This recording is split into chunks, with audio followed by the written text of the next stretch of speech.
Welcome to our weekly Q&A show where we answer submitted questions live on YouTube on Tuesdays at 2 p.m. Hello and welcome to our Tuesday Q&A show. This is where we, like the intro said, answer questions. We try to do this every Tuesday. It's going to be hard to do the next couple Tuesdays because I think I'm going to be gone a lot. So we thought we'd do a quick one. I'm about to leave today, so we're doing it at not the normal time. And yeah, we have one long question, and there's a video I want to look at a little bit later if Steve comes on. So the first question is, as private boaters, a lot of us have limited budgets and don't have access to the resources an outfitter may have. Yeah, I mean, for us, we have boats because we have to run trips, so we already own the boats, which gives us a lot of ability to have a lot of different boats. We may not be able to afford multiple boats, or for different river experiences, must choose the one boat that fits all of our needs. Yep, that makes sense. This is a common issue, a common question that we get that's really a tough one. I'm gonna do my best to answer it again. I've answered it a bunch of times, so I have a stock answer here, so we'll get into that. So our question for Zach, Aaron, and Steve is, and it's just me right now, we might get Aaron and Steve, we'll see. If you could have only one inflatable boat, what type size boat would you personally choose and why? So it does depend a bit on like where you live and the style of trips you run. You know, like I'm gonna say, if you're a multi-day person, 16-foot is the way to go. It's really versatile, like a 16-foot wing, some with bigger tubes. I think it can, it's good. If you also want to use it as a paddle boat, then I'm going to go to a 14.6. So if it's a boat you're like, I want to do some multi-days in, some paddle boating in, it's not going to be good, really good for either. It's going to be a compromise, the 14.6. And the 14.6 wing boat I designed for that purpose. So it's expensive. You know, also like it's not on a budget. That's like a $9,000 boat. But something like that, that's like 14 and a half, 15 feet, big tubes. You can put thwarts in there. Air has a 156R I'd go with. That's a good boat. Something like that. But I'm going to want, for as a gear boat, big tubes. The 14.6, you could take it down the Grand Canyon. It's not your ideal choice. But you could also paddle boat like the South Fork of the American. So it could do both things. Again, not really good at either.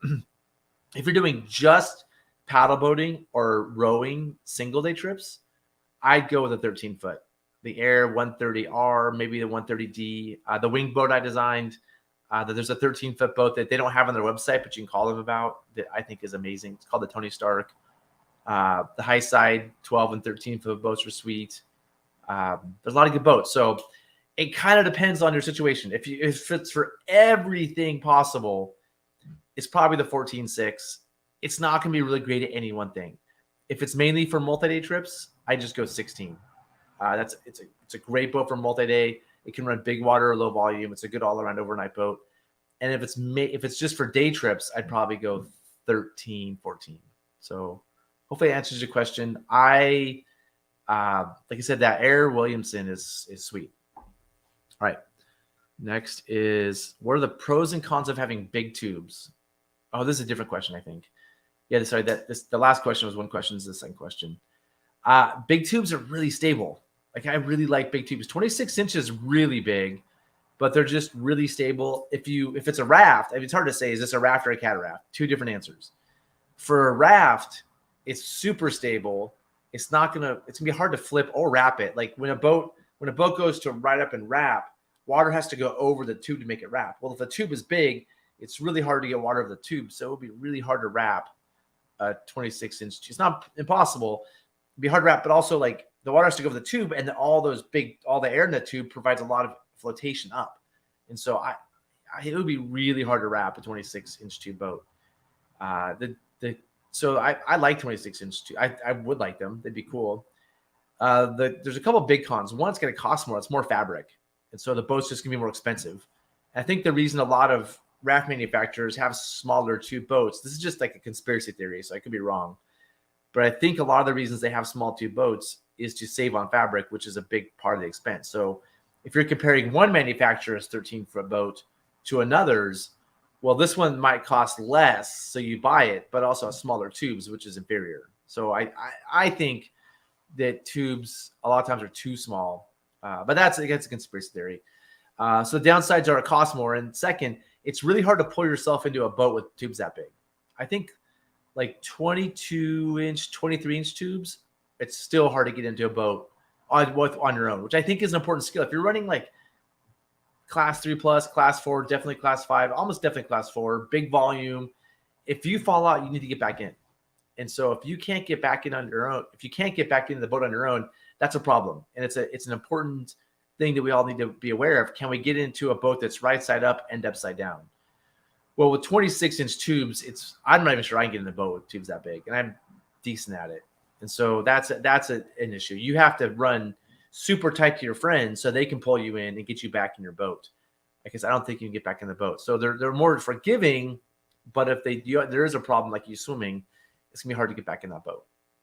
Okay, discuss tracking center of gravity, getting back in the boat after a swim. So we hammered tracking last live show on Friday at the end. So you can go back and watch that whole thing.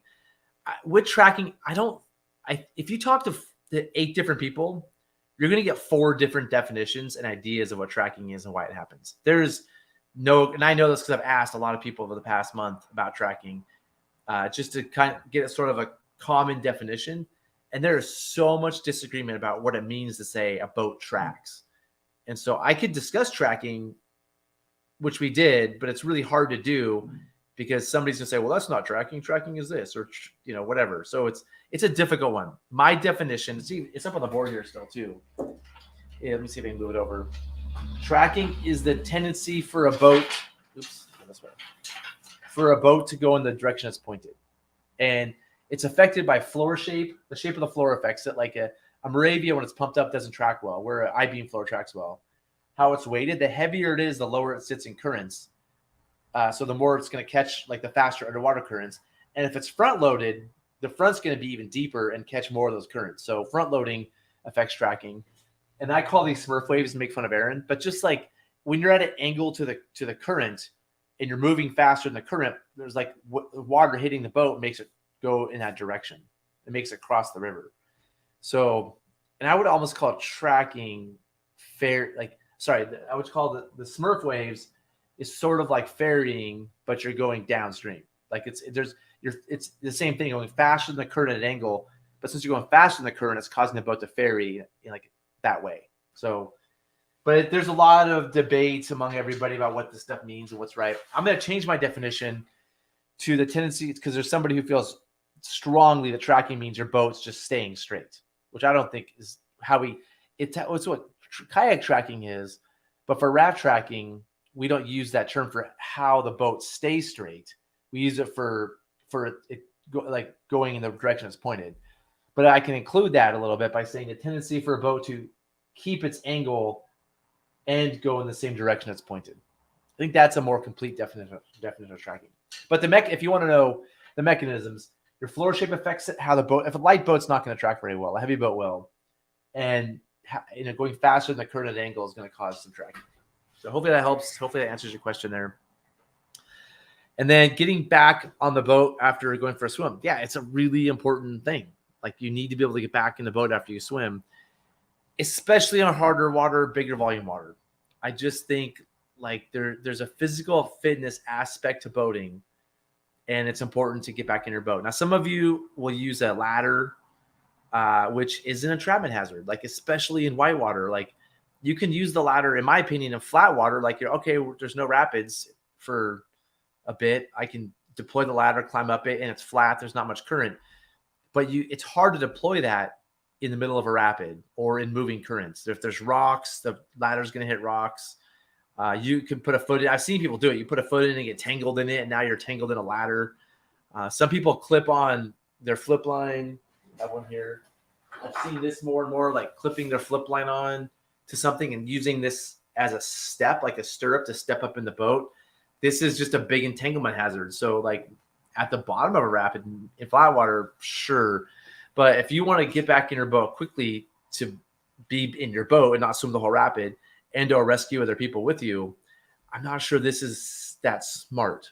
And so I think if you want to be running harder rivers or bigger volume, or you have people with you you're responsible for, like if you're the person rowing and there's people in the boat and you fall out, I guess they can pull you back in, but you probably have to have some self rescue ability. If you all fall out, then you can get back in and pull your friends in. So I just think it's an important skill. I think there's tools, like I said, the ladder in this, that you can use to assist, but you want to be really careful in moving water doing that. You want to that's maybe like at the end of the rapid once you swam. And getting on a right side up boat is just it's strength and technique. I grab a handle. I don't grab the perimeter line because it usually moves down. It's hard to use. I grab the handle, go for a locked out arm, and just grab something in the boat and pull myself in. If a boat flips, I swim to the end of the boat and I climb up the end of the boat. And a lot of you have boats like, especially the wing boats and the airboats, are really hard to climb in when they're upside down. So tying some sort of little loop in the floor so you can pull yourself up, I think, is really important. Especially the airboats don't even have handles at the end of a lot of them. There's just nothing to grab at the end. So I think having some aids is really going to help. So that is it for that question. And I have some video somebody shared. We've been talking about. Thought I'd show this really quick to close this down. This is on the South Fork of the American. It's a high water year. I think high water is a serious concern for everybody this year. I think I've been really conservative with it myself. When I've seen high water, we've had to cancel 2 Illinois trips. Both because of high water, but then there was also a log in the river that made it. It's just that combination of like wood and high water is super dangerous. But it's something I take really seriously, and because accidents are more likely to happen and they get out of control. Like a boat flips, and then everybody starts going for the swimmers in the boat, and then more boats flip, and things just compound. Like I'm worried we're going to see a lot of that this year as rivers are high and they get higher. I'm sure crazy things have already happened that nobody's sharing, but when the river is high and moving fast, where you can normally do a rescue really easy. When I say rescue, I mean pulling somebody in a boat, going to get somebody. You now have a boat going out to get a person and forgetting about like a hole they might run into. And swimmers just move fast, so you have to get them quickly. There's waters in the bushes on the shore, and so you can't really swim to shore sometimes, as we'll see here, because there's strainers. So makes me a little nervous. So anyway, this is Fowler's Rock on the South Fork American. That rock they're about to pass on the right is usually like, 8 or 10 feet out of the water. So the water's pretty high. And it looks like, I'm not exactly sure what's happening here totally, but they have an oar boat in front of them, which is smart because an oar boat typically has more control. So I like it, but the oar boat goes into a hole right here and starts surfing. So this feature isn't here at low water, but all of a sudden you got to pay attention to that. And now your paddle boat is the lead boat, I think. See that oar boat goes in the trees there. I don't know if that boat ahead of them is with them or not, but having that oar boat downstream is a nice downstream safety net. Like I like one person in the oar boat by themselves. They can pull people in if they fall out. If this paddle boat is the lead and they flip, that's like everybody's swimming, and that's so many victims. So many people to rescue at high water. It's really hard to do. Anyway, they're going down. They're having a great time. Hopefully, I think they are. And they notice somebody in the trees on the right. So somebody where that oar boat just surfed, I'm guessing somebody flipped. A paddle boat flipped. You see that boat down there, and then they see a person right here. And so that's not a great place to be. Luckily, they're there, not pinned on a tree or stuck on some of this wood. But it's at this point, and this person has an orange helmet, otherwise they'd be invisible. So luckily, they have some bright color on them. And that might be their boat downstream. I'm not sure whose boat that is downstream. It is really difficult and dangerous to get to that person. Like if the boat paddles over there, they can flip on a tree and have swimmers in the strainers. There's strainers all down the shore. So at this point, there's not a whole lot you can do to affect any sort of rescue. And this person doesn't seem like they're in any sort of imminent danger. To me, it looks like they're just standing in the water. They swam to shore and they're standing in the water. I'm not sure, but that's what I see. And now, kind of looking around, this person looks fine to me. They don't look they don't look pinned on a tree. But there could be more people pinned in this wood down here too. That looks like they're with this boat, maybe. I think that's what's happening. They're with this boat. I'm not stoked on this boat holding onto a log either. Like this situation could get out of control really fast. Like that boat could ride up on those logs and flip, and there's so many strainers down there. And so if it was me, the decision I think I would make is let's just go downstream. Let's find a spot on River Right that we can responsibly eddy out, and we'll walk up and help that person. They're pointing to the swimmer, which I think they had the question of, do we point to the swimmer? I'm not sure I would point to hazards there. I'm not sure. And they also blew 3 whistles, which is smart. I'd probably blow 3 whistles a few times in there. But the question here is, do we point to the swimmer, which the swimmer's in a danger? And it's really hard to communicate more. Like, yeah, you can't communicate much information. You just told them to go there, right? There's no other information. And so instead I personally would have had them, told them nothing. Maybe blew some whistles, and maybe, you know what I might do? I'm looking at the video on the camera. I'd probably be like, hey, look over there. I might but they're so far back, they're not going to see this. So this is where tight boat spacing is so important. Like this boat spacing got messed up by that hole, but like if you're this far away, you can't communicate at all. If the boat is as close as it should be, you can just, and you have good communication with the person, you can just say, hey, look over there. I use this for scout too, but in the context, it's obviously not a scout. Just like get your eyes on that person. But then I would say everybody needs to go find a place to eddy out downstream. There's an eddy on the left, but you can't help that person from the left. So maybe you eddy out left and just regroup, or maybe you keep going down. But also this paddle boat is, so that oar boat looks like it was their safety. If this paddle boat's in the lead and they flip, it's trouble. There's no downstream safety, right? So I don't love this paddle boat continuing downstream. I want the people in the paddle boat to look out for themselves first and worry about the person on shore last. The person on shore is definitely a factor, but I don't want the people in the paddle boat to like risk themselves to go save somebody who seems stable to me. It looks like they were standing in like calf deep water. They looked alive and they looked fine. They didn't look like they were in dire need of rescue. And now let's regroup and not do anything stupid here. That's my opinion. And if this boat goes downstream and they flip, there's nobody downstream to help them. And somewhere in here, somebody swims. And I don't know if the guy who was on the right that we saw jumps out, which seems, and it looks like you could catch an eddy over there somewhere on the right side, maybe. But you gotta be real careful. Anyway, somebody swims in here, and now they're going out to get that swimmer, which is smart. But this is what typically happens with an inexperienced group of people: is everybody goes for and they almost see right here. They could flip here. They go into this hole sideways. Everybody goes for.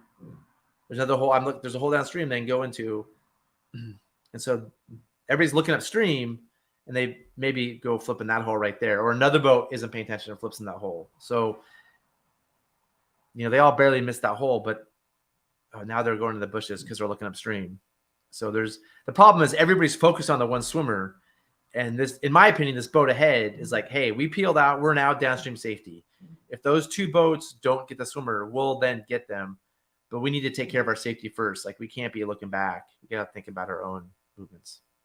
Anyway, a lot of things to think about, a lot of opinions. I'm sure here's more. This is great. More downstream safety in case there's a swimmer. I would be ready to go. Like the other thing too is when you're downstream safety, I'm not on the shore holding a long line that needs to looks like that line's untied. Like I am ready to go. Like they look kind of ready to go, but like if there's a swimmer, they can go. And I feel like they're just kind of hanging out on the shore. Like that one guy standing is doing nothing. He could at least be in the boat so he could peel out and help people. Anyway, it's easy to review this stuff from my seat and look in a video, but those are my thoughts because I was asked about them today. Okay, Matt, the log was in Greenwall, and I'll show you that video. I have these forums on Whitewater Guidebook. I've been keeping track of some stuff I've learned here about it. Here's the video that we got. Momentum sent me. Hold on. Let me get this stuff ready. Give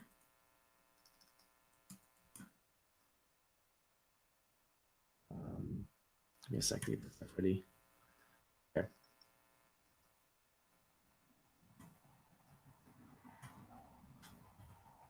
Oh man. Sorry, give me a second, man. So this is the video that I was sent. And so you can see the log right there. And it was there a few days ago. And then we just got word from a friend who kayaked it that the log is gone. So I feel pretty good about the log. And I put a note right here that that's what I heard. I mean, I haven't visually seen it or had 100% confirmation, but I'm pretty sure that's true. So, yeah. Wow, those trees are underwater. I can't believe they went at this level. I mean, it's a medium-ish flow. I mean, it's high, but I think the important thing. Oops, let me switch this. I think the important thing, people can go, but there's just so much risk. And so it requires people that be at a high skill level, everybody to be dressed correctly and keep tight boat spacing. And when, and once something went wrong, that boat spacing got all messed up. So it's somewhat about your individual abilities, but also is the team working together to get down the river, and things can snowball fast. So the strainers are serious dangers. There's usually no reason to be over. Good to emphasize your paddlers where you should and shouldn't swim. Yeah, I mean, I wasn't there, but I don't know who swam there, but hopefully there was a pre-trip safety talk. There was an effective talk, not just somebody yammering on for half an hour and people are zoning out. That's at that level, hey, if you swim, I know you don't want to be in the water, but do not swim to trees. That should have been a part of that safety talk, and hopefully it was. Yep, it was 7,000. Yeah, it's manageable, but yep, the pre-trip safety talk that's effective. Somebody just saying things for half an hour is not effective. A very well-organized talk that focuses on the important things is about 10 minutes is effective. Once you go past 15 minutes, people are zoning out, looking at their phones, daydreaming. And so if you did a 30-minute talk and you just mentioned to them, don't swim to wood, that didn't register. For me, it's at this level, it's a 10-minute talk. And I recap at the end, hey, what do you guys think the most important part was? And somebody has to say back to me, don't swim to trees, because it is such a big hazard.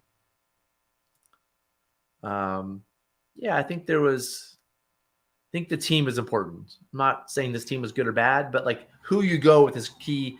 How you position boats, having downstream safety well thought of, people that can change their speed. So a big thing is, if you're a class 3 boater, you can run rapids. Great, good. Congratulations. But to be boating at this level, you have to be able to run rapids and adjust your speed fast or slow to maintain proper boat spacing and order. So it's not enough just to be able to get down the river. You have to get down the river while going slow or fast at the same time, so that everybody can stay together as a tight unit. All right, team. I think that's it for the show. Thanks everybody for supporting the show. There's no Friday show. I don't think there will be, and there probably won't be shows next week or maybe the week after. So we'll see what we can pull off. I changed the schedule on this. Instead of doing 2, I did 11. We may throw in a show on a different day of the week in between trips. Aaron will be here physically in Hood River, so we may do some throwback extravaganza or some other thing. But yeah, we'll be a little slow the next few weeks, as Aaron and I are both on the river a bunch, and we'll see you all soon.